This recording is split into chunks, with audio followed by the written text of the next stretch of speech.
It was a cold December morning in 1996. Boulder, Colorado, lay quiet under a blanket of snow. Christmas lights still twinkled on rooftops, and the streets were silent after a night of celebration. Families were curled up inside, enjoying the holiday warmth. But inside one elegant home on 15th Street, a nightmare was unfolding. A 6-year-old girl, beloved by her family and admired by strangers across the country, had vanished. Her name was JonBenét Ramsey, a child beauty queen with sparkling eyes, a radiant smile, and a crown that seemed almost too big for her small head. And within hours, her name would dominate headlines worldwide. The morning after Christmas, JonBenét was found dead in her own basement. What began as a missing child case quickly spiraled into one of the most haunting and controversial murder investigations in American history. Nearly 3 decades later, it remains unsolved. JonBenét Patricia Ramsey was born in 1990, the youngest child of John and Patsy Ramsey. John Ramsey, her father, was a successful businessman and president of Access Graphics, a company that had just awarded him a hefty year-end bonus. Patsy Ramsey, her mother, had once been crowned Miss West Virginia 1977 and poured her passion for pageants into her daughter.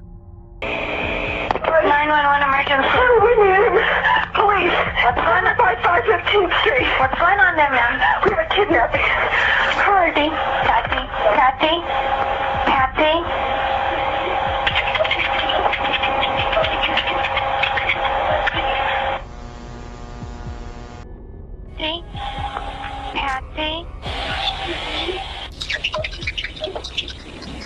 Burke Ramsey, her older brother, was 9 years old at the time, quiet, reserved, often overshadowed by his younger sister's stage presence. JonBenét was bright, energetic, and fearless on stage. Dressed in sequined gowns, with flawless hair and makeup prepared by her mother, she dazzled judges and audiences alike. She won titles, trophies, and the nickname the Little Beauty Queen. Just days before Christmas, 1996, JonBenét rode afloat in a local parade, waving at the crowd, her smile lighting up the cold December day. No one watching that parade could have imagined that within a week, her life would be cut short in the most horrific way. On Christmas Day, December 25, 1996, the Ramsey family attended a dinner party at a friend's home. The evening was filled with laughter, good food, and festive cheer. By the time they returned home, it was late. Patsy helped JonBenét into bed, tucking her under the covers. The house grew quiet as the family settled in for the night. But by dawn, the Ramseys' world would be shattered. Around 5:30 a.m. on December 26th, Patsy woke up to make coffee. As she walked down the spiral staircase, something unusual caught her eye. On one of the steps lay a handwritten note. She picked it up, began to read, and her blood ran cold. It was a ransom letter, nearly 3 pages long. The note demanded $118,000 in cash for JonBenét's safe return. The exact amount matched the bonus John Ramsey had just received at work. The letter warned, "Do not involve the police. If you do, your daughter will die." Panicked, Patsy immediately dialed 911. Her desperate call for help would later be dissected endlessly by investigators and the media. Police rushed to the Ramsey home. But what should have been a tightly controlled crime scene quickly turned into chaos. Friends, neighbors, and even church members came in and out of the house freely, contaminating evidence. Hours passed with no sign of JonBenét. Finally, around 1 p.m., Detective Linda Arndt suggested John Ramsey recheck the house from top to bottom. John descended into the basement. There, behind a closed door, he discovered the body of his daughter. JonBenét lay lifeless on the cold concrete floor. A garrote had been tied tightly around her neck. Her skull bore a massive fracture. Evidence suggested she had been sexually assaulted. John picked her up, carried her upstairs, and placed her on the floor near the Christmas tree. His anguished cries filled the house. The horror was undeniable. JonBenét Ramsey had been murdered in her own home. News of JonBenét's death spread like wildfire. Her photographs, dressed in glittering pageant outfits, smiling with a crown on her head, were plastered across newspapers and television screens. The story had everything: a beautiful young victim, a wealthy family in an idyllic neighborhood, a bizarre ransom note, a murder inside a home that should have been safe. The public was captivated and divided. Some believed the killer was an intruder. Others were convinced that someone inside the Ramsey household was responsible. From that moment on, the case became not just a murder investigation, but a national obsession. The murder of JonBenét Ramsey wasn't just a crime. It was a cultural earthquake. It exposed flaws in police work, raised questions about wealth and privilege, and turned a grieving family into suspects. For decades, it would fuel documentaries, books, podcasts, and endless theories. And through it all, one haunting truth remained. A 6-year-old child had been brutally murdered, and no one had been held accountable. Opening scene. The discovery of JonBenét's body should have marked the beginning of a focused, methodical murder investigation. Instead, it unleashed one of the most botched investigations in modern American history. From the very first hours, critical evidence was lost, leads went cold, and the case slipped further and further from the truth. When detectives arrived at the Ramsey home on the morning of December 26th, they faced an overwhelming task: a possible kidnapping, a ransom note, and a wealthy family in shock. But instead of sealing off the scene, they made a fatal mistake. Friends, neighbors, and even ministers entered the home freely. The kitchen was used to prepare food. Family members moved around the house without restriction. By the time JonBenét's body was found, the crime scene was already contaminated. Fingerprints, footprints, fibers, and possible DNA were all compromised. The moment John Ramsey carried his daughter upstairs, though understandable in his grief, destroyed the original positioning of her body and erased vital forensic evidence. In hindsight, this lack of control would cripple the case forever. The ransom note itself became one of the most scrutinized pieces of evidence in the case. Nearly 3 pages long, it was unusually detailed compared to typical ransom notes. It demanded $118,000, a strangely specific sum, identical to John Ramsey's recent bonus. The tone shifted between professional and casual, including odd phrases like, "We are a small foreign faction." The note had been written on paper from a notepad inside the Ramsey house. Handwriting analysis was conducted, but results were inconclusive. Patsy Ramsey's writing bore similarities, yet experts could not definitively match her to the note.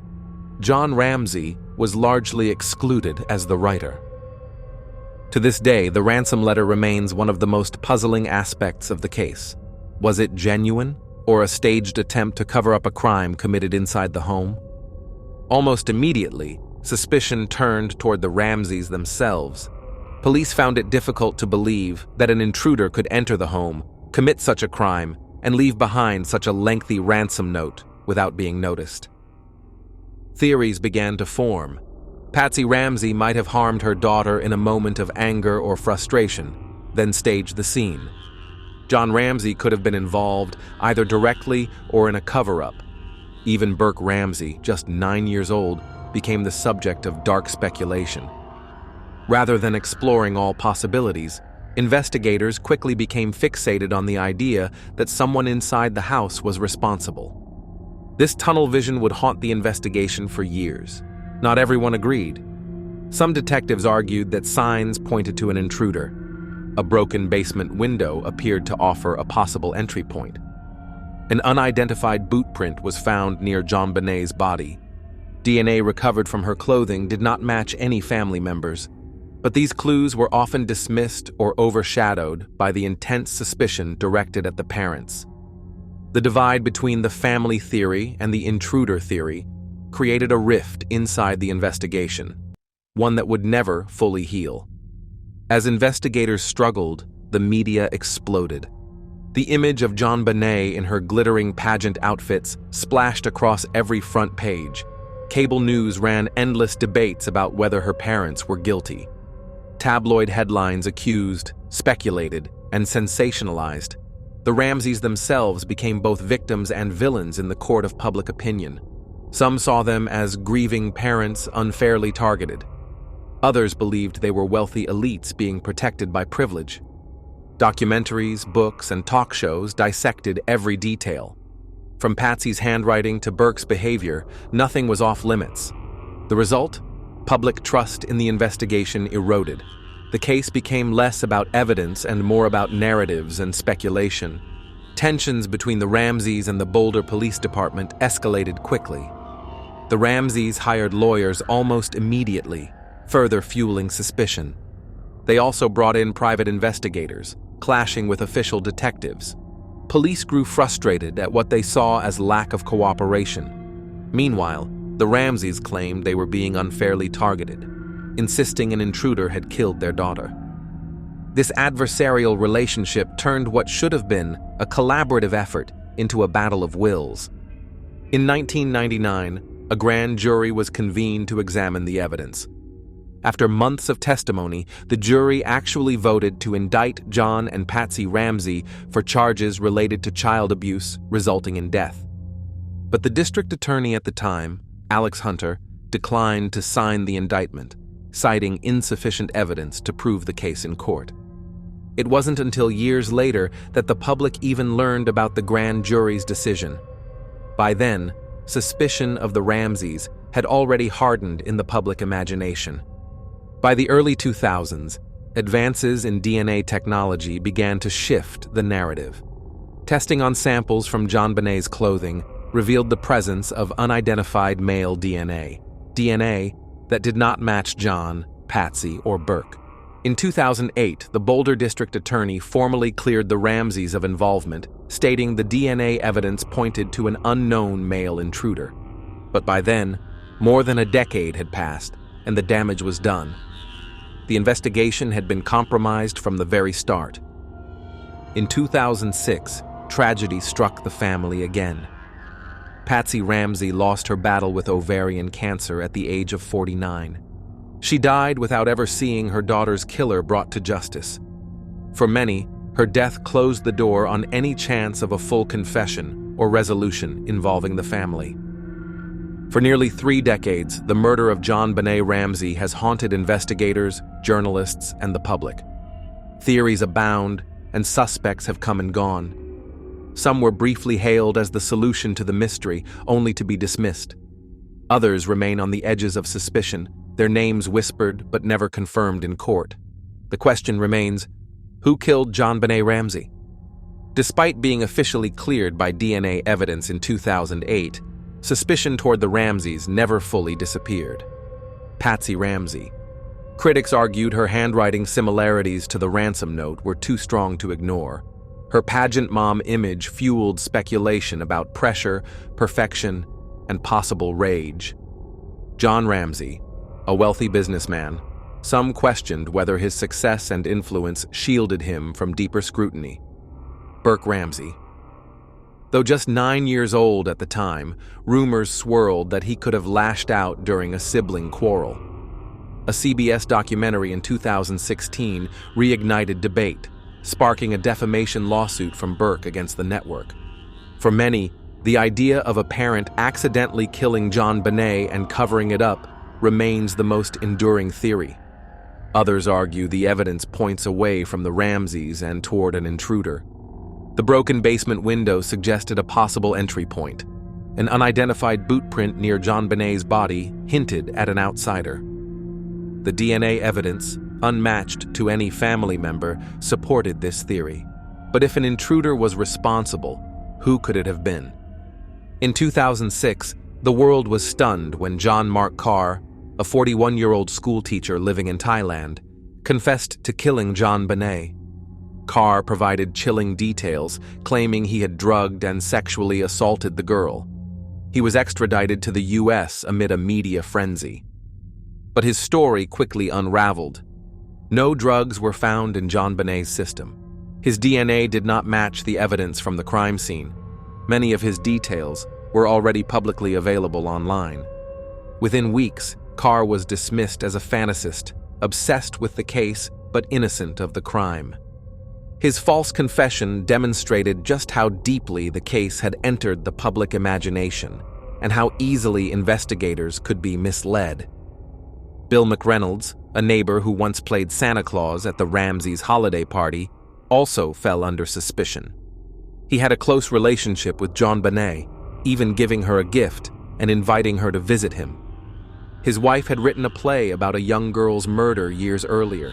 He was described as eccentric, with a fascination for childlike innocence. Yet despite the unsettling coincidences, no physical evidence ever tied him to the crime. McReynolds died in 2002, denying any involvement. Police also investigated a series of drifters, ex-convicts, and handymen who had access to the neighborhood. Gary Oliva, a convicted sex offender, was found with photos of JonBenét in his possession years later. He allegedly told a friend he had hurt a little girl in Boulder on the night of the murder. But again, his DNA did not match. Other transient men were questioned, but none provided a definitive link. The sheer number of potential suspects only deepened the fog surrounding the case.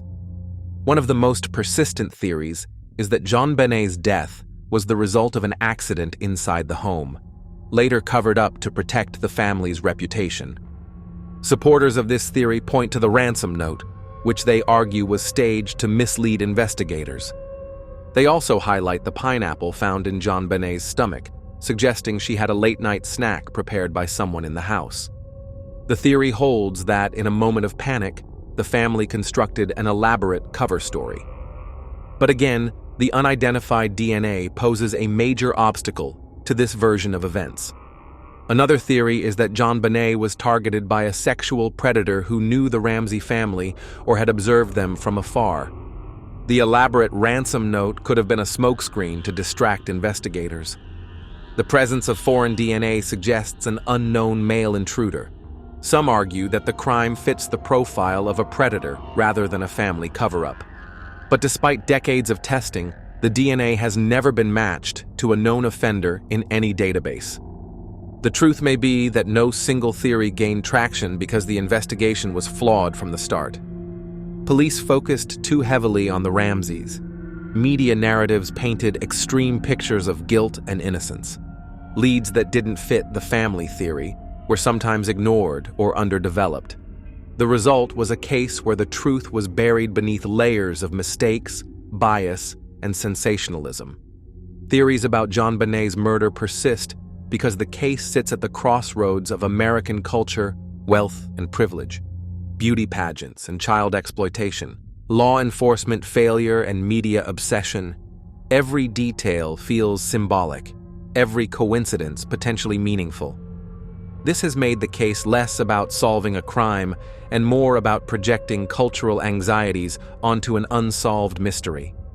In 1996, when JonBenét Ramsey was murdered, forensic science was powerful, but not nearly as advanced as it is today.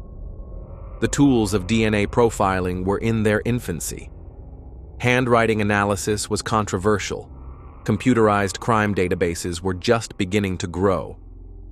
Nearly 30 years later, investigators and the public are left asking, did science fail JonBenét, or has science simply not yet caught up to the truth? This is the story of the forensics behind the case. From the very beginning, DNA hovered over the investigation like a double-edged sword. Tiny traces of male DNA were found on JonBenét's underwear and clothing. Importantly, this DNA did not match any member of the Ramsey family. For years, this evidence was hailed as the smoking gun that would one day identify her killer. But DNA can be misleading. It could have been transferred by an innocent factory worker who packaged her clothing. It could have come from secondary transfer, such as a store clerk or dry cleaner. Or it could, indeed, belong to the killer. The ambiguity of the DNA has fueled decades of debate. Is it the ultimate clue or the ultimate distraction? In 2008, Boulder District Attorney Mary Lacey made a dramatic announcement. the Ramsey family was formally exonerated. Her reasoning was based on the DNA evidence. The male DNA profile did not match John, Patsy, or Burke. Therefore, she argued, the family could not have committed the crime. The Ramseys' defenders hailed the decision as long overdue justice, but skeptics pointed out DNA can be misleading. If the crime was a family cover-up, would they really have left such a damning clue behind? Or was the DNA unrelated while the real evidence remained buried? Perhaps the most infamous piece of evidence in the case is the 3-page ransom note. Handwriting experts across the country pored over it, looking for matches. Some experts said Patsy Ramsey's handwriting was highly consistent with the note. Others argued there was no conclusive match and that Patsy's style was being unfairly scrutinized. The FBI declared the note inconclusive, unable to definitively match it to anyone. To this day, the ransom note remains a Rorschach test of suspicion. Those who believe in the family theory see Patsy's hand all over it. Those who believe in the intruder theory see it as the work of a stranger.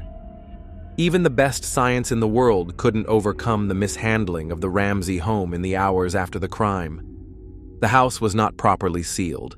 Friends and family were allowed to roam through rooms, disturbing potential evidence. Critical areas were cleaned, moved, or overlooked. By the time JonBenét's body was discovered in the basement, the crime scene had been irreparably contaminated. This contamination has haunted investigators ever since, leaving them to wonder what crucial clues were lost forever that morning. Forensic experts have long debated the significance of the physical evidence found with JonBenét's body. The garrote, a homemade weapon fashioned from a paintbrush handle and rope, suggested sadistic planning. Possible stun gun marks. Some experts claimed small marks on her body resembled those from a stun gun, implying control by an intruder. Others dismissed this as junk science. The head injury. A devastating skull fracture indicated blunt force trauma. But the sequence, whether she was struck first or strangled first, remains unclear.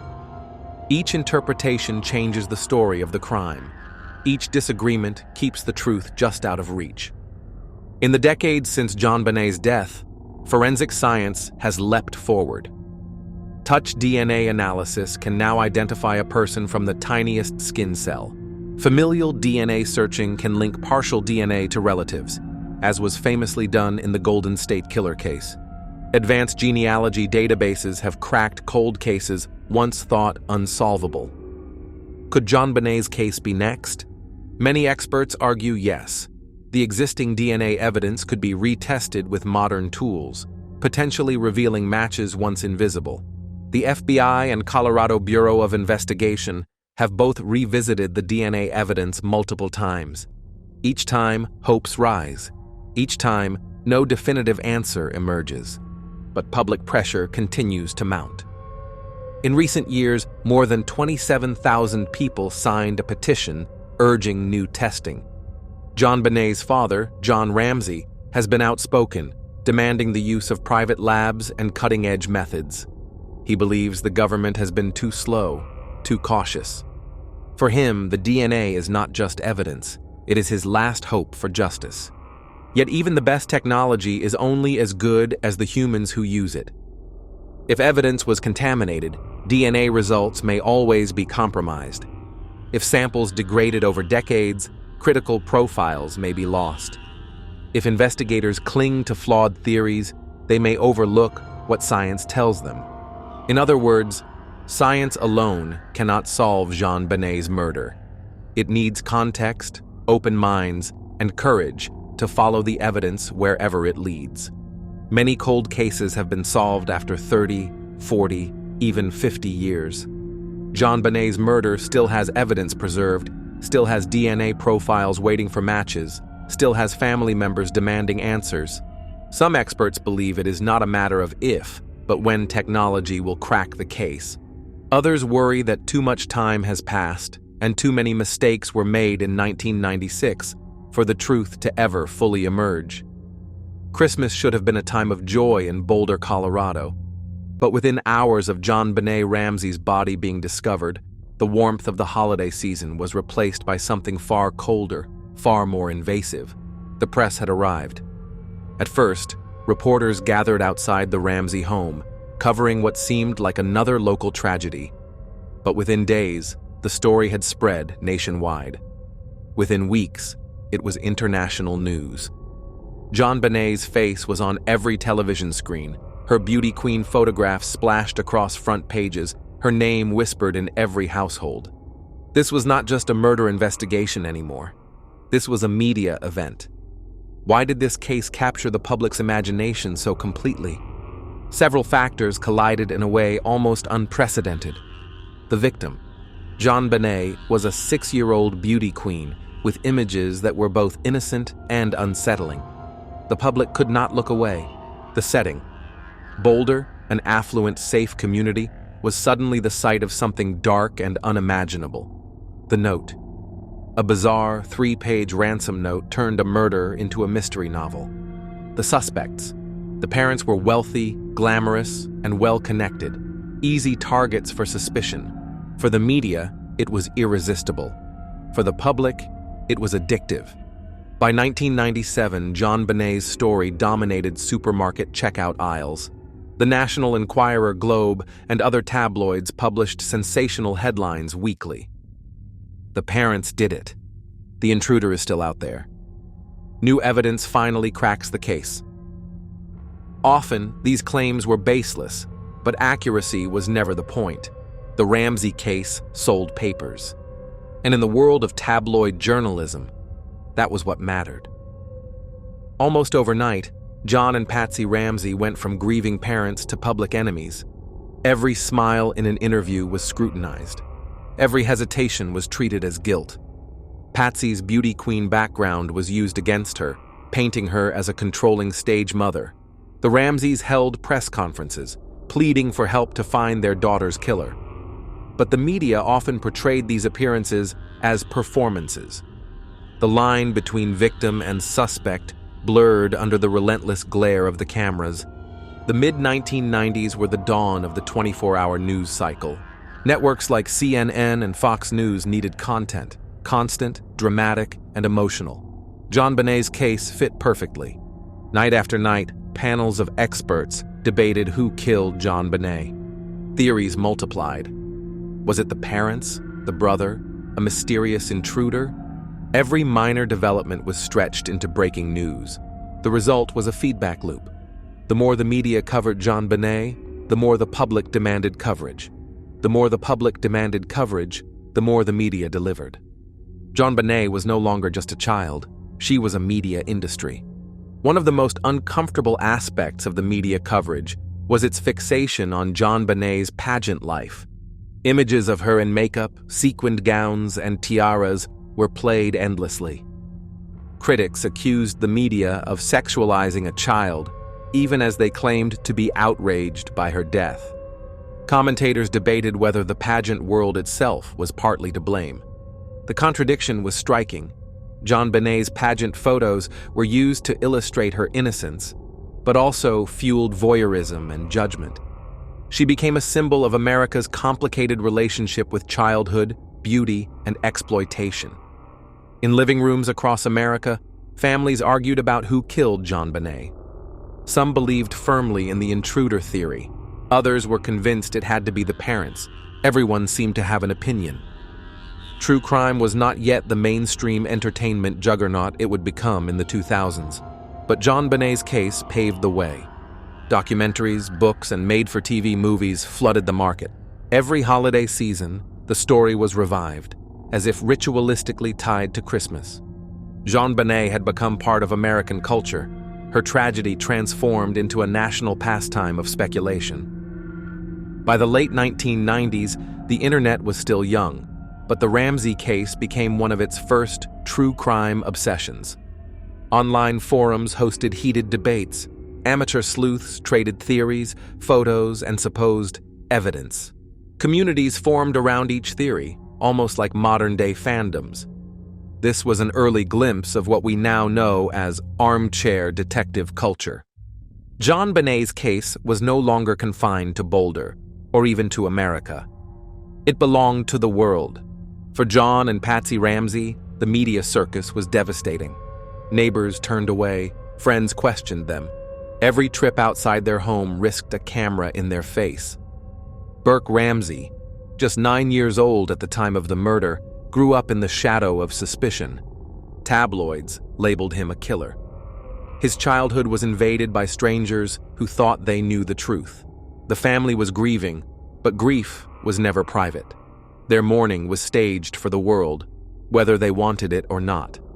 Journalists argue that the public has a right to know, but in the Ramsey case, the line blurred. Was this about informing the public or feeding a spectacle? Was JonBenét's story being told to seek justice or to sell headlines? Did the relentless focus on the family help the investigation or hinder it? And what did it say about society, that we consumed a child's tragedy like entertainment? The JonBenét case forced America to confront not only its fascination with crime, but its hunger for drama, no matter the cost. December 25th, 1996. JonBenét Ramsey's life was cut short. Today, nearly 3 decades later, her case remains unsolved. The house in Boulder has changed owners. The Ramseys are gone from that neighborhood. Patsy Ramsey lost her own battle with cancer in 2006, still accused by many, still proclaiming her innocence. JonBenét would have been in her 30s now, perhaps a college graduate, perhaps a mother herself. But instead, she is frozen in time.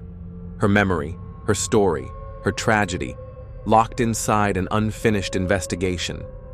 Despite the flood of media coverage, books, and documentaries, the Boulder Police Department has never charged anyone with JonBenét's murder.